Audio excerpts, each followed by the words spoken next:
আগামী জাতীয় সংসদ নির্বাচনে ২৩৭টি সংসদীয় আসনে প্রাথমিক প্রার্থী তালিকা প্রকাশের পর উচ্ছ্বসিত বিএনপি নেতাকর্মীরা। আনন্দ মিছিল ও উল্লাসে তারা প্রার্থীদের জয়ের ব্যাপারে শতভাগ আশাবাদ জানায়। এদিকে সাতক্ষীরা, মেহেরপুর ও নাটোরে বিক্ষোভ করেছে মনোনয়ন বঞ্চিতদের সমর্থকরা। এছাড়া জনদুর্ভোগ সৃষ্টির অভিযোগে চট্টগ্রামে ৪ নেতাকে বহিষ্কার করা হয়েছে। প্রতিনিধিদের সহায়তায় আরও জানাচ্ছেন Yusuf Hasan Naim. Lily beauty soap, যার অ্যান্টি এজিং গুণ তারুণ্য ধরে রেখে ত্বকে করে উজ্জ্বল। তারুণ্যময় উজ্জ্বল ত্বকের জন্য রিমার্ক।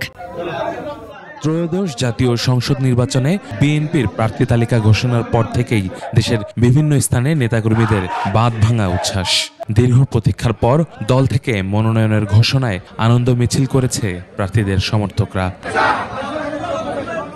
রাজশাহীর ৬টি আসনের প্রার্থী ঘোষণার পর উচ্ছ্বসিত তৃণমূলের নেতাকর্মীরা।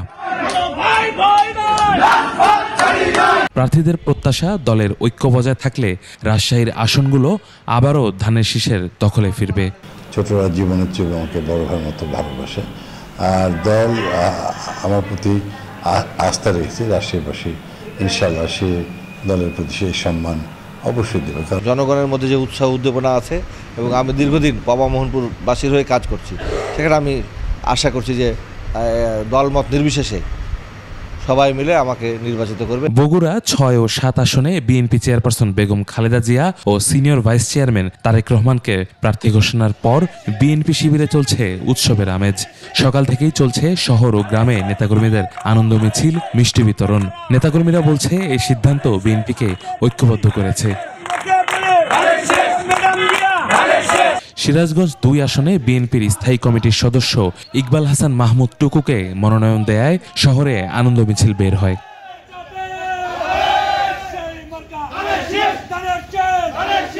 ঝালকাঠি ২ আসনে সাবেক এমপি ও জেলা বিএনপির সহসভাপতি ইসরাত সুলতানা ইলেন ভুট্টোকে প্রার্থী ঘোষণার পর থেকে জেলা বিএনপি কার্যালয়ে উচ্ছ্বাস বা কর্মী সমাগম দেখা যায়নি। দলের একাংশের মতে অভ্যন্তরীণ বিভাজন ও নেতৃত্ব সংকটেই এ স্থবিরতা।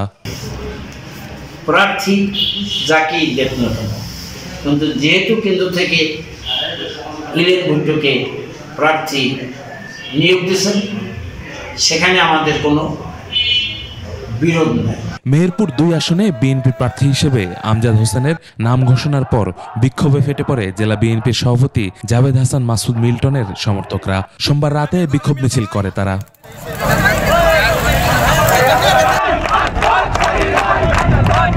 অন্যদিকে নাম ঘোষণার পর মেহেরপুরের মাসুদ অরুণ ও আমজাদ হোসেন দলের স্বার্থে সবাইকে এক হবার বার্তা দেন।